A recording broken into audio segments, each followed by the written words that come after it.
You wake up on an ordinary morning as the sun slowly rises outside. But today will change everything. The screams of the dying echo through the streets. The land is in flames and the sky is shrouded in smoke. What could cause such a hell on earth? Why have people gone so far as to shatter their own faith and the lives of the innocent? The Crusaders are coming, and they have a single goal: destruction. The Albigensian Crusade has just begun, and you are right in the middle of it. It is the spring of 1209. Last week, you turned 18. You live with your family in Béziers, a quiet town in the south of France. The scent of freshly baked bread fills the air as your parents stoke the oven in the early morning hours. You help your father knead the dough. You've never really wondered what it would be like to break out of this small life, the market, the bread, the evenings by the fire. But in the last few days, you sense that something is in the air, something dark. The conversations in the market, the whispers in the alleys, they are about the Crusaders who are set to march against the heretics in the name of the Pope. You have no idea what this really means, but you feel that life in Béziers is changing. The peace you've always known seems to be slipping away like sand through your fingers. And then the first rumors come. The Bishop of Toulouse calls for a crusade. "Hear ye," shout the bishop's men in the town. "The Albigeois must be destroyed." What first sounds like a distant religious issue quickly becomes reality. The call to crusade spreads like wildfire. But one question remains: why? What is happening in the dark corners of southern France, and what are the reasons that an entire army is being mobilized? You'll find out soon. It is the summer of 1209. The heat of the day burns on the walls of Béziers. But the true heat comes not from the fire of the sun, but from the Crusaders, who are getting ever closer.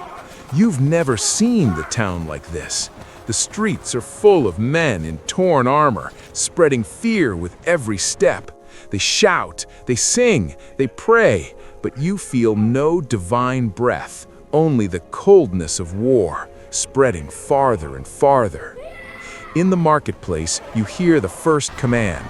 "Close the gates," shouts a man who has come to preach the holy war. It doesn't take long before you hear the steel of armor, the pounding of hooves, and the incessant shouting of the soldiers.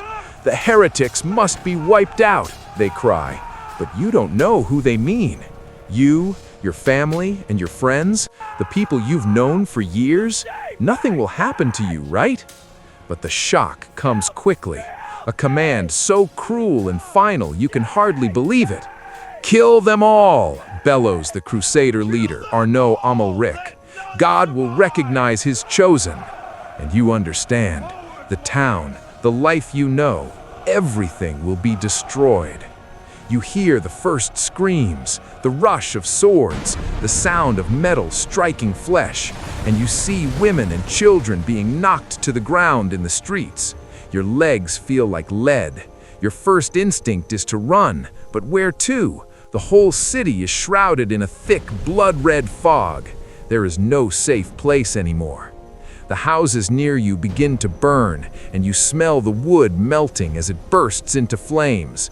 The stench of burnt flesh crawls into your nose. Your eyes tear as you run through the burning streets. You don't want to remember the images, but they stick to you like a bad dream. Then night falls. The siege has just begun, but you already know you can't stay in this town anymore. Your home is turning into a place of terror. But there's a spark of hope. You are not alone. Your family is still here. But what will become of you when war stands before you? The smoke of the burning houses mixes with the smell of blood and despair. The walls of Béziers are pierced with screams and war marches, and the town you've known since childhood is being shaken to its very foundations. The command has been given. "Kill them all," shouts Arnaud Almeric, the Crusader leader, again and again. It's not just the heretics he means, it's everyone. Men, women, children, anyone who's in Béziers is a target. Your hands tremble as you see your family, your mother clinging to your father in tears while he tries to stay calm. But there is no place where you can feel safe anymore. The walls have fallen, the gates are locked, and the enemy march is unstoppable. The streets you've known as a child are now soaked in blood. "We have to get out of here, now!" your father shouts, and you feel the urgency in his voice. The darkness of the alleys offers no protection. You hear the pounding of the Crusaders going from house to house. Through the windows, you see the fires devouring the town and the crashing of wood as it falls under the flames. You retreat into one of the narrow, winding alleys, far from the main streets where the Crusaders rage. But the fear and panic in the air are like an invisible shadow following you. Your father discovered a small gate near the forest years ago, which he hopes the besiegers have ignored. He says that through the darkness and growing chaos, it might be reachable. You move through the night, further and further, with nothing but a few things in sacks. The ground beneath your feet is uneven and slippery with the blood that pools in the streets. You hear the sound of swords, the pounding of hooves, and then the whistling of arrows flying through the air. Your mother clings tightly to you as if she were a part of you. Your father pulls you with him, his hand firm around your arm, as if he never wants to let you go. Suddenly, someone screams.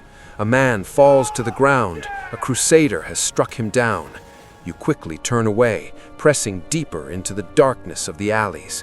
Your heart beats so loudly, you think every enemy within miles must hear it.